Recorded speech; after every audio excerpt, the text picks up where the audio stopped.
ya 5. Matendo ya Mitume sura ya 5 mstari wa 1 mpaka wa 11, lakini nitasoma tu mstari michache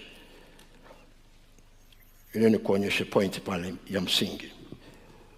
Matendo ya Mitume 5 mstari wa 1 mpaka wa 11, lakini nasoma mstari michache.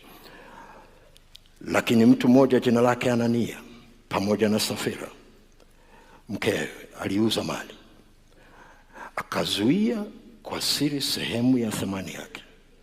Mkewe naye akijua haya, akaleta fungu moja akaliweka miguuni pa mitume. Petro akasema, Anania, kwa nini shetani amekujaza moyo wako kumwambia uongo Roho Mtakatifu na kuzuia kwa siri sehemu ya thamani ya kiwanja? Mstari wa 4, kilipokuwa kwako hakikuwa mali yako, na kilipokuwa kimekwisha kuuzwa thamani yake haikuwa katika uwezo wako. Ili kuwaje hata ukaweka neno hili moyoni mwako? Hukumwambia uongo mwanadamu bali Mungu. Kitu gani nataka uone? Mungu anatufundisha kitu cha ajabu sana hapa. Kanisa la kwanza lilipokuwa linaanza, kuna watu wengine saa nyingine unakuta wanafukuzwa kwao kwa sababu ya imani zao kubadilisha. Kwa hiyo kukwao kuna kusanywa vitu, vyakula, nguo, kusoma Biblia, alafu vilikuwa vinagawanywa kwa wahitaji.